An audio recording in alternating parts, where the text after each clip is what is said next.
Brother Mike, at sa iyong pamilya. Good morning mga brothers and sisters, at Merry Christmas po sa ating lahat. Una kong ipapatotoo yung bago ako tinawag ng Panginoon, 2011, pero 1999, parang nag-a-attend na po ako sa PICC, pero parang atin lang. Tapos, nung request ko na maka-abroad ako, ginagrant niya. Pero, nung inupog talaga ako ng Panginoon, 2011, yung sagad-sagad yung problema ko. Ngayon, unang pinalaya sa akin ng Panginoon, dahil sa pakikinig ko ng salita ng Diyos sa radyo, parang nakanbik ako kasi nagsasama kami ng ama ng anak ko na hindi kami kasal. Kaya, nung time na yun, grabe sobra ang conviction sa akin hanggat pinalaya ako. At yun, sabi ko, maglingkod ako sa Panginoon. Kaya, ayun, naging secretary treasurer ako sa core group, doon sa Taguig, hanggang nagko-choir. Ang dami kong nasabi ko maglingkod ako. Talagang hanggang ngayon, talaga pong binigay ko na yung sarili ko sa paglilingkod. Naging assistant coordinator din ako ngayon sa aming core group sa Taguig. Then, ako din ay servant of the sick dito din, tagapangalaga ng mga may sakit.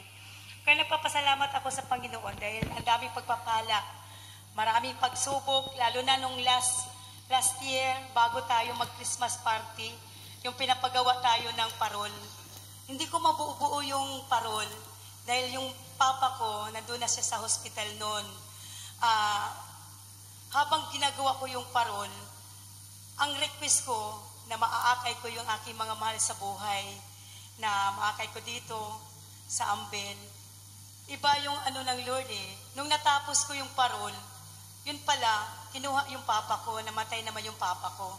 Kaya nung napakasakit, dahil sabi ko, Lord, pero hinanda ko na ang sarili ko dahil naglilingkod tayo, parang pinapatatag. Kaya purihin ang Panginoon dahil sa mga pagsubok na yun, nalalampasan ko yung mga lungkot. Nag 1 year na siya noong December 16. Kaya talagang maraming salamat sa gabay ng Panginoon. At yung anak ko rin, parehas kami na naglilingkod. Although, hindi na siya naging active ngayon sa youth choir. Pero nagsiserve naman siya doon sa amin sa Taguig. Kaya purihin ang Panginoon. To God be the glory. In Jesus' name we pray. Amen. Amen. Okay, talagang kapag dumaraan ka sa pagsubok, Brother Rex, no? Ito yung way ng Lord para ikaw ay pagpalain. I-bless ka ng Lord. Yes, totoo yun. Amen. Pag napagtagumpayan mo kasi yung mga pagsubok na yun, doon tumatatag ang ating pananampalataya. Amen. Yes. Ayun. Kaya po, pag tayo dumadaan sa pagsubok, sige lang! Huwag susuko! Amen! Amen? Sabihin nyo, Amen! Laksan nyo! Laksan nyo pa! At saka Purihin ang Panginoon. narinig ko, Brother Rex, Oo.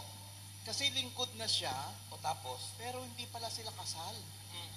Nagpakasal na raw. Kaya Pero nagpakasal na sa Okay. matagal.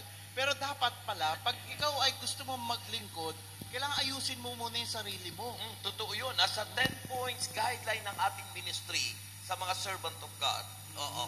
Sa mga dapat maglingkod, mayroon po tayong 10 points guideline sa Omnibus Code natin. Ayun. Kasama po yan. Kailangan kasal sa simbahang Katoliko. Okay? Wala naman po sa kalamba